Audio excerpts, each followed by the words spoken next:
Within just 4 days of each other, OpenAI and Anthropic launched dedicated healthcare AI products that promise to revolutionize how billions of people manage their health. But here's the thing nobody is talking about. One of these AI systems got 80% of pediatric diagnoses completely wrong. And yet, 230 million people are still asking it health questions every single week. By the end of this video, you'll know exactly which AI to trust with your health, which one doctors are actually recommending, and the critical privacy warning that both companies don't want you to hear. This information could genuinely save your life, so stick with me until the end. Let's start with what actually happened in January 2026. On January 7th, OpenAI dropped a bombshell. They announced ChatGPT Health, a dedicated space inside ChatGPT where you can connect your medical records and fitness apps to get personalized health advice. They revealed that 40 million people are already having health conversations with ChatGPT every single day. That's more than 5% of everything people ask ChatGPT about. But here's where it gets interesting. Just 4 days later, on January 11th, Anthropic fired back with Claude for healthcare. And they didn't just match OpenAI, they went after an entirely different market. Regular people who want to track their cholesterol, prepare for doctor visits, or understand their lab results. You can connect it to Apple Health, MyFitnessPal, Peloton, and even import your actual medical records if you're in the United States. Claude for Healthcare took a completely different approach. Anthropic announced partnerships with some of the biggest names in medicine. Banner Health with over 22,000 healthcare providers, also with Stanford Healthcare. Memorial Sloan Kettering, one of the world's leading cancer centers. And pharmaceutical giants like Pfizer, Sanofi, and Eli Lilly. So we've got two AI titans. One going after consumers, one going after hospitals and drug companies. But which one is actually better at healthcare? Let me show you what the research actually says. And this is where things get really fascinating. When it comes to medical exam performance, ChatGPT dominates. A systematic review of 45 different studies found that GPT-4 achieved 81% accuracy on medical licensing exams around the world. It passed 26 out of 29 exams and actually outperformed the average medical student in 13 out of 17 cases. On the United States medical licensing exam, GPT-4 scored 81.5% on Step 1, 80.8% on Step 2, and an incredible 92.7% on Step 3. Sounds impressive, right? But hold on. When researchers at the University of Tokyo tested these AI systems on complex diagnostic cases, Claude told a completely different story. Claude correctly diagnosed 62% of difficult radiology cases, while GPT-4 only managed 49%. That's a massive difference when we're talking about real medical diagnoses. Another study in the Curious Medical Journal tested both AI systems across 14 complex medical scenarios. Claude scored 3.64 out of 5 for relevance and 3.43 for completeness. ChatGPT scored 3 out of 5 on both. Claude wasn't just a little better, it was significantly more thorough. And here's something that matters if you're actually trying to understand your health.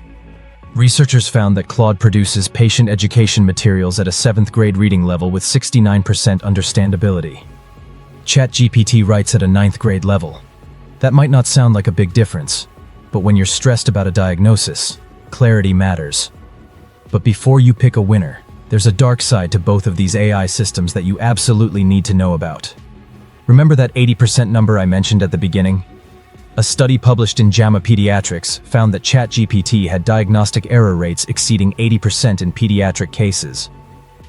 8 out of 10 children could have been misdiagnosed, and it gets worse.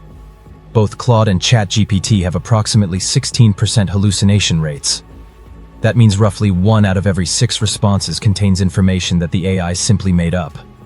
In medical contexts, that number can climb to nearly 29% according to research published in Nature Medicine. Mount Sinai researchers discovered something terrifying. These AI chatbots are highly vulnerable to repeating and elaborating on completely false medical information. They tested this by feeding the AI made-up medical terms, and both systems confidently provided detailed explanations of conditions that don't even exist. Real people have been hurt by this. There's a published case of someone whose transient ischemic attack, a mini-stroke, was misdiagnosed because they relied on ChatGPT, Another man developed bromide poisoning after following AI advice about his diet. The National Eating Disorders Association had to shut down their AI chatbot because it was giving potentially dangerous guidance to vulnerable people. And here's what might be the scariest finding of all. A study in the New England Journal of Medicine found that people couldn't tell the difference between AI responses and actual doctor responses. Worse, they showed increased trust in AI answers even when those answers were completely wrong. Now let's talk about the elephant in the room. Privacy. The consumer versions of both ChatGPT and Claude are not covered by HIPAA. I'm going to repeat that because it's that important. When you use the free versions of these tools, your health data is not legally protected. Dr. David Leibovitz from Northwestern University put it bluntly. Patients must understand that health data shared with ChatGPT is not protected by HIPAA. A researcher from Vanderbilt called it buyer beware. It's just a contractual agreement between you and OpenAI at that point. Both companies offer HIPAA-compliant options, but only for enterprise customers who pay for special agreements. The free versions that millions of people actually use? A doctor from Mass General Brigham advises you to assume that any information you upload will no longer be private. Here's what keeps privacy experts up at night. Neither company has disclosed how they handle government requests for health data. And here's something most people don't realize. OpenAI can change their terms of service whenever they want. Today they promise not to train on your health data. Tomorrow, that promise could disappear. The FDA has authorized over 1,250 AI-enabled medical devices as of July 2025. But here's the catch. Those are mostly for specific diagnostic tools like stroke detection and cancer screening. No generative AI mental health tools have received FDA authorization. The American Medical Association's position is crystal clear. Regardless of AI involvement, the physician carries final responsibility. AI is the tool, not a colleague. So after all this research, which AI should you actually use for healthcare? Here's my honest breakdown. If you're a regular person who wants to track your fitness data, prepare for doctor appointments, and ask general wellness questions, ChatGPT Health has broader app integrations and a more mature consumer experience. 262 doctors from 60 countries help train it, providing over 600,000 feedback interactions. The question isn't whether AI will transform healthcare. That's already happening. The question is whether you'll be informed enough to use it safely. If this video helped you understand the real differences between these AI healthcare tools, smash that like button and subscribe for more AI breakdowns that could actually impact your life. Drop a comment telling me which AI you trust more with your health. I read every single one. Stay informed, stay healthy, and I'll see you in the next one.